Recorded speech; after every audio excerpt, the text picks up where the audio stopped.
White Coolies, dedicated to those nurses who did not return.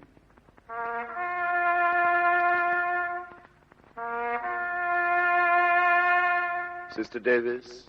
Missing. Sister Hempstead. Missing. Sister Gardam. Missing. Sister Raymond. Missing. Sister Jeffery. Here.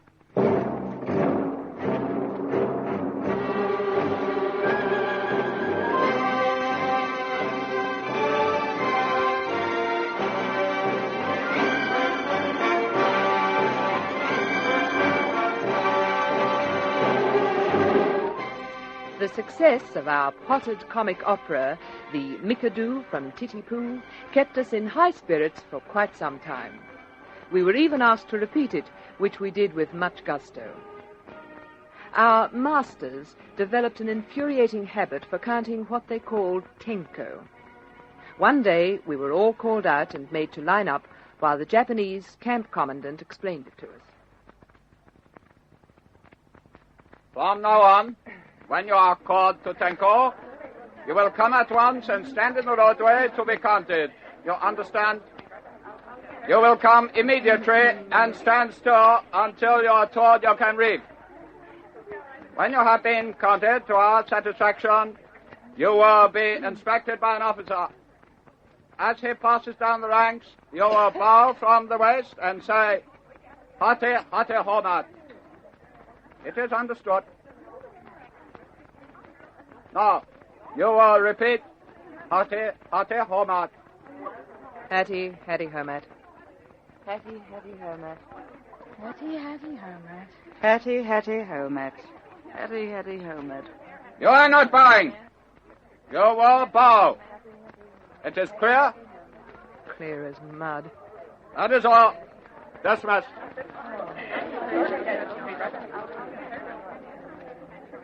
Well, now, that's going to be a nice little ceremony to look forward to. Fancy having to bow to those undersized little apes. They must sit around for hours thinking up ways to annoy us. Hattie, Hattie, Hermat. What next will they think of? Hattie, Hattie in his hat.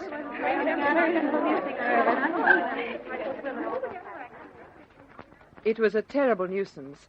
We'd hear a Jap guard yell, and whatever we were doing, we had to dump it on the spot and dash outside to stand on the roadway in the midday sun or pouring rain and wait to be counted. Mitz, as senior sister in our group, had to stand at the top of the line of Australians and tell the guard there were 32 of us. Then the guard, after counting us half a dozen times, was always surprised to find we were all present and correct. Usually, we would wait for hours before the high and mighty officer would walk down the lines to inspect us, then let us go back to our houses.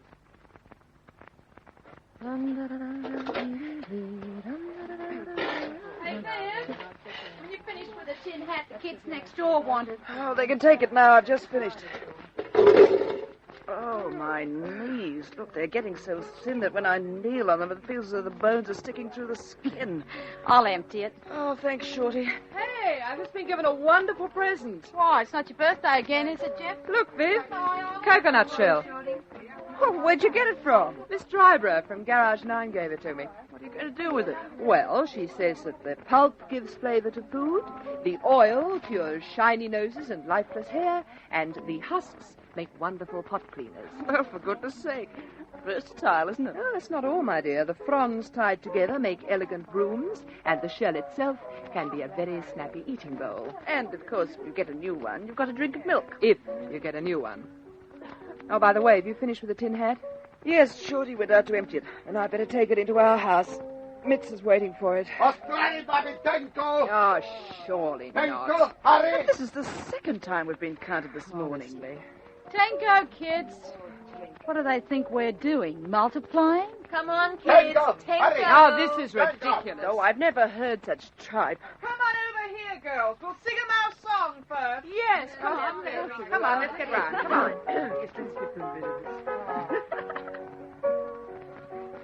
Comes a train of little nurses from Australia, travel free. All have lost their little purses. Who'll pay for this eastern spree?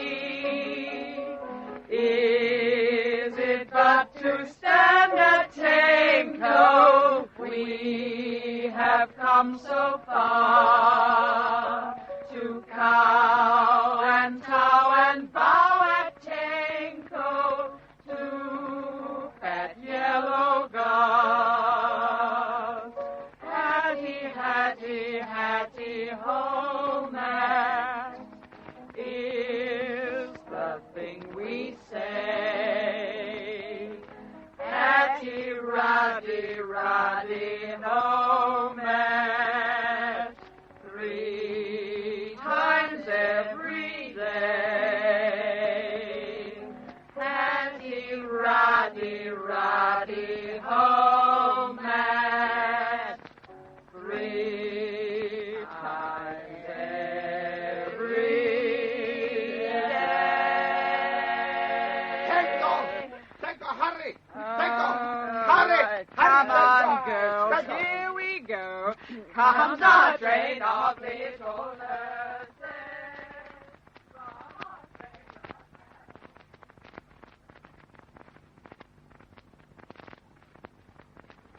Tiga puluto, huh? He'll convince himself in a minute that there are 32 of us. He should do, Ioli. That's the 7th time he's counted us. Hey, dearie. Goodness, what's happened? The officer is ready to inspect us without our having to wait for 2 hours. Here he comes out of the guardhouse. Oh, it makes my gorge rise to have to kowtow to these little monstrosities. Shut up, here he comes. Hattie, Hattie, ho, Matt. Hattie, Hattie, ho, Matt. Hattie, Hattie, ho, Matt. Hattie, Hattie, ho, Matt. Hattie, Hattie, ho, Matt. Hattie, Hattie, ho, Matt. Hope you dropped in, yes? For one honourable face. Ruddy, ruddy stinker. Hattie, Hattie, ho, Matt. Hattie, Hattie, ho, Matt. Hattie, Hattie, ho, Oh, that was wonderful. Shorty, you're a tiger. Oh, I die. Well, I only hope we never strike the one who speaks good English.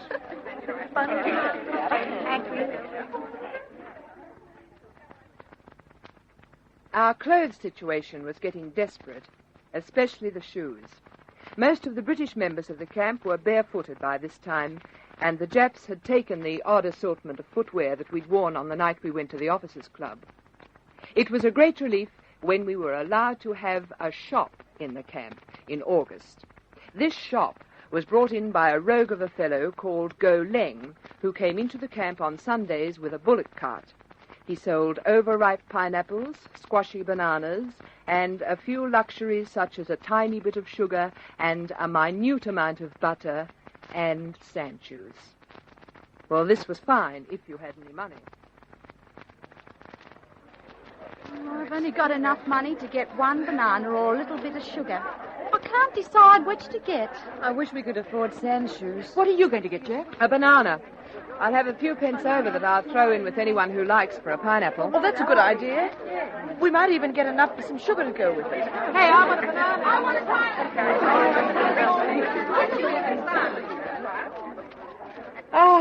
I've got to sit here by myself and eat this little banana slowly and enjoy every mouthful. Oh, the joy of having a whole banana to yourself. Hey, kids, have you heard the latest rumor? No. Well, don't disturb Jeff. She's gone off into a trance to eat a banana. What's it about this time, Ioli? Well, according to the grapevine... pineapple. I'll put it over now. Oh, righto, Shorty. Well, it appears there is to be a change of guards. What? The changing of the guard? No, a change of guards. Apparently Nippon has decided we aren't quite so frightening as he first thought. Oh? Yeah, they're going to send Javanese police to guard us. From what? Oh, Lord knows. But they may be a bit easier to get on with. Well, they couldn't be any worse than this lot. Jeff, you have a glazed look in your eye. That is the banana. Haven't you finished it yet? Certainly not. I've had 2 small bites. I can't buy any more, so I've just got to make this one last. I just couldn't do that. I ate mine straight down. And now I'm going to have a... That little bit of fruit and sugar was tantalizingly wonderful. We'd been simply craving for sugar, for we'd been given only one ration in the last 6 months, and then only £2 for the whole house. The new guards duly arrived and took over, supervised, of course, by Japs. They were dark-skinned natives, and were much more cheery objects to gaze upon and be gazed upon by than the little yellow horrors. Now, instead of a rifle with fixed bayonet and slit eyes, we were guarded by one revolver and eyes as round as saucers. A few nights ago, we were all awoken by shots.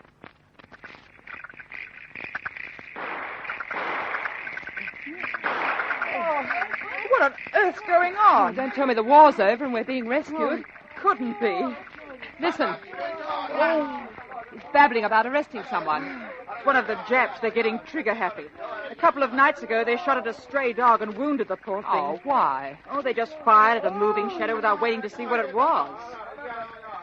Oh, well, it seems to have quietened down again. Excitement's over. Good night. Good night, Jill.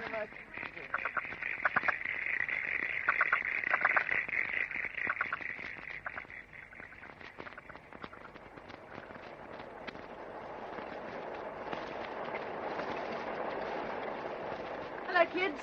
Hello. Hello, Ione. Hey, did you hear all the fuss last night? The shooting, yes. Any idea what it was? No, but Shorty's gone to see what she can find out from the rest of the camp. They were probably shooting at shadows again. Hey, I found out what happened last night. Oh, what was it all about, Shorty? You're going to love this. One of the Jap guards fired a shot at a shadow in the camp. It was pretty close to us. And what do you think he shot? Another dog? No, another Jap. Oh, no. It's true. Oh, there's a terrific fuss going on about it. That's the spirit, boys. Keep it up. Well, that makes one less for our chaps to polish off somewhere else. Was he wounded or killed? Oh, they managed to kill him outright. Oh, well, that has made my whole day for me. I shall now go outside and have a rain shower.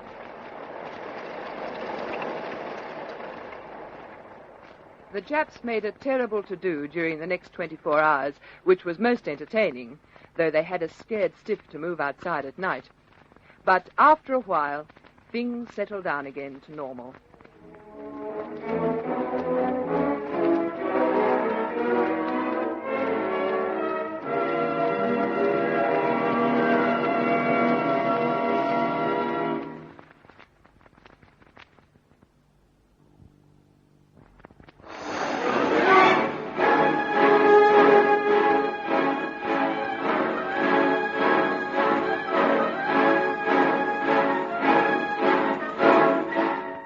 Last June, there had been a strong rumor that we were to be repatriated to India via Singapore. As usual, it didn't eventuate. Later on, the destination was changed, and we were going to Lourenço Marques in South Africa. We were to be exchanged through the Vatican. As time went by, this rumor, too, died a natural death. But Nippon gave us an antidote to our disappointment. Oh, look, I'm so hot I think I'll melt right away. What are you doing, Jeff? Oh, I was just catching up on my diary. Oh, And I have also written an epic poem. well, let's hear it. It's just a little thing I dashed off when I heard we were to be exchanged through the Vatican. It goes, there are some young women who hope to travel by sea to the Pope, and there be exchanged as this good man arranged, so back to their homes and some soap. Oh, Jeff, you really are I think a it's fool. beautiful. Oh, just the same. I did think they might have meant it this time. Being repatriated, I mean. Yes. Hello, you two. Oh, hi. Oh, where's everyone? Having a sleep, Mitz. Oh, forget about our siesta. I hate sleeping in the daytime. Well, the Nips have arranged to make up to us for our disappointment about not getting away from here. Oh, really? How?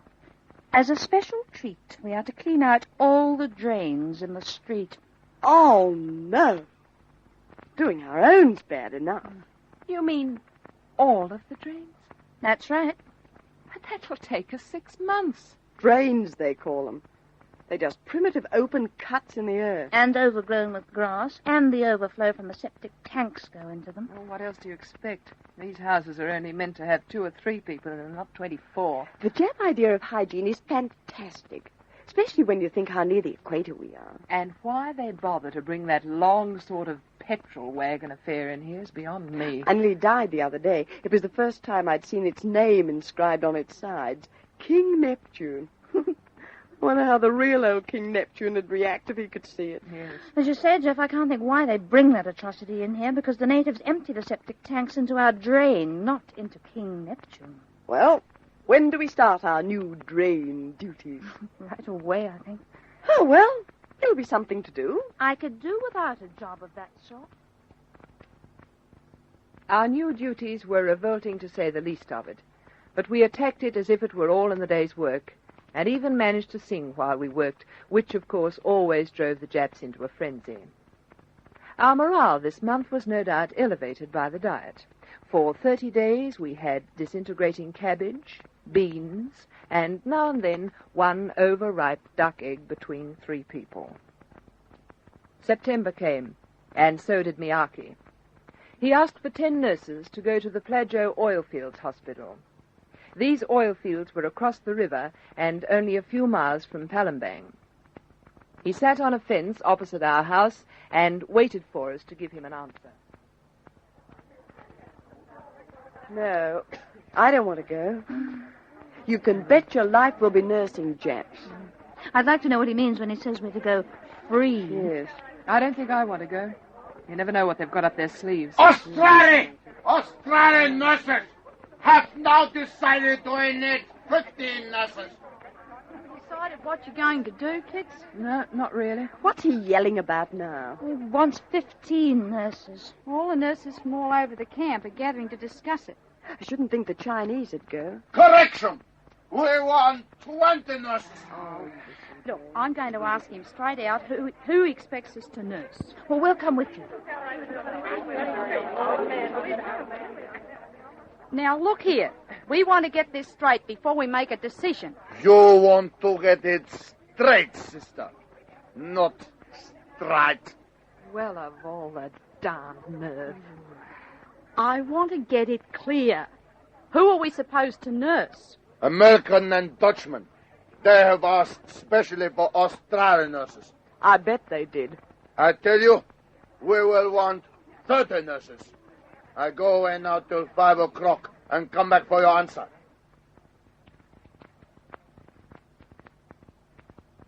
All the nurses in the camp had a meeting to thrash the thing out.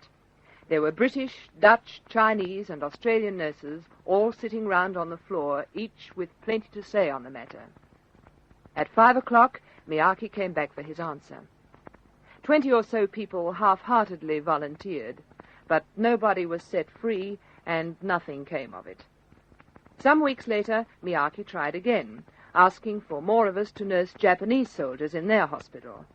When no one said they would, as a punishment, we had 3 of our packed houses taken away from us.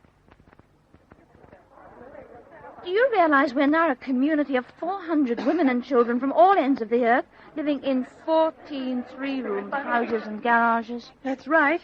And the 3 houses that have been taken from us are still empty. It's really fantastic to see about 30 people streaming out from a tiny house for Tinko each day. I believe 4 British sisters have left to nurse natives in a clinic in the town. Oh? They work for Dutch doctors and have a small place to themselves to live in at night. Oh, good luck to them. Oh, my bones are so stiff. Hello, Shorty. Oh, hello, Shorty. Hi there. It's the sleeping on cold tiles, Jenny, that makes you ache. It's getting very tiresome. A lot of the kids are acquiring a rice sack each to lie on. Some of them have them stuffed with grass. Is that why the room smells like a stable? I wouldn't care what it smelt like. It'd be a pleasure to go to bed on anything except that hard coldness. Oh, for the day when we can go to sleep on a mattress, on a bed, with sheets and a real pillow. Jeff, do you feel all right? Why? You look a bit green about the gills. Well, I've got a bit of a pain in my side. Well, nothing to worry about. You don't look so hot, old thing. Which side? All right. You had your appendix out? No. Uh-oh. No, don't get into a flap. It's probably only a combination of indigestion and a chill or something. Well, watch it, old thing. If it gets any worse, you'd better go into hospital. You mean the Charitas? Well, that wouldn't be much help. They can't do surgery. No, but at least you could be put to bed and stay there. Oh, we'll see. It's Probably only a pain in the bingy. Well, all right. But if it gets any worse, you're going whether you like it or not. The pain in my side got worse, and eventually I had to get Dr. McDowell to have a look-see, and she confirmed my suspicions that it was an appendix attack. So on Wednesday, I was bundled into the ambulance once more and carted off to hospital. I was put into a small room with 30 or 40 women in it, no windows, no air vents, and 2 doors which were kept tight shut at night.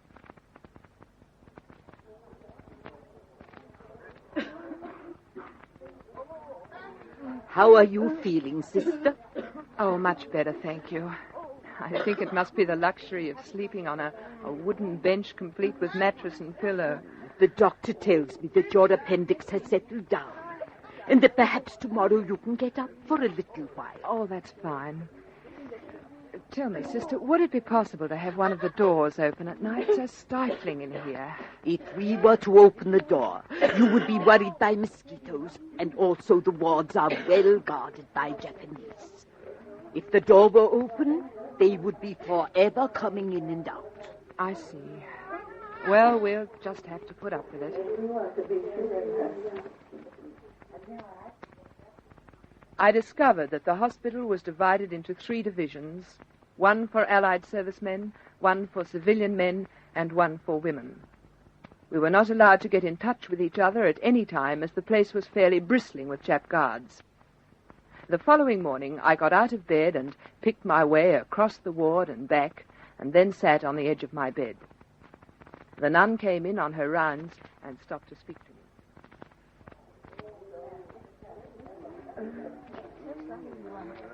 Have you been up, sister? Yes, sister. How do you feel? Oh, I'm all right. A bit wobbly, but that's nothing. Oh, then you can take up your duties. What duties, sister? While you are convalescing, you will nurse. Are you short-staffed, sister? Always. So whenever nurses come, they have to go on duty as soon as they are able. I see. Well, when do you want me to start? You can start now. You will be in charge of this ward.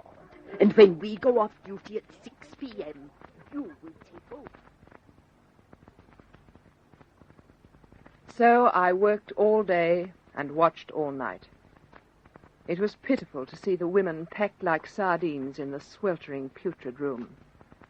Our diet was still rice, given to us 3 times a day, and it was hard work coaxing very ill people to eat the unappetizing stuff.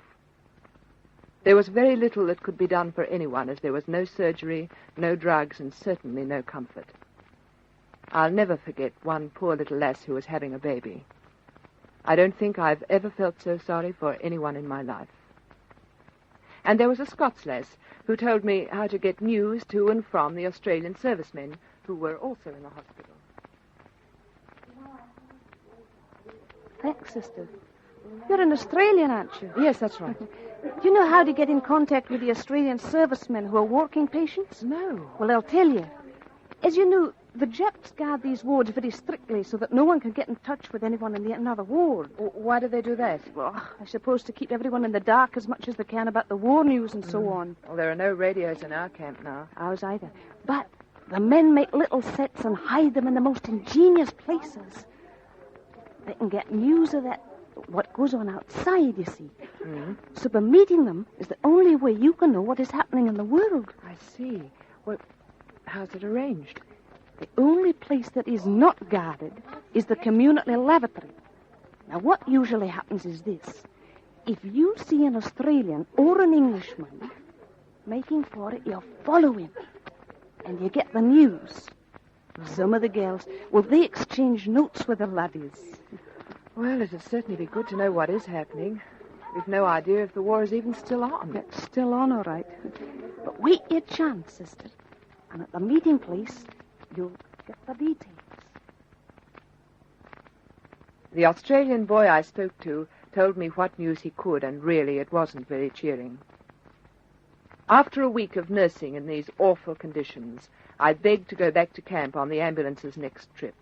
Somehow, even the mattress and pillow didn't make up for the heat and stench and pitiful cries of the women who were suffering and could have nothing done to help them.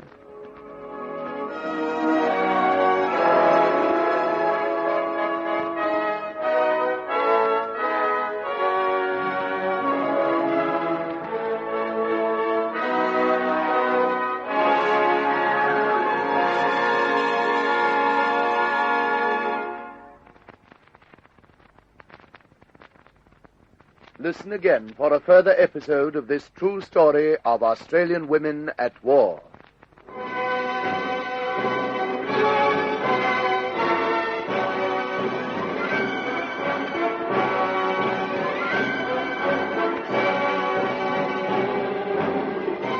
White Coolies is based on the diary written secretly in a Japanese prison camp by Sister Betty Jeffery, especially adapted for radio by Gwen Friend and produced by Fifi Banvard for Australasian Radio Production.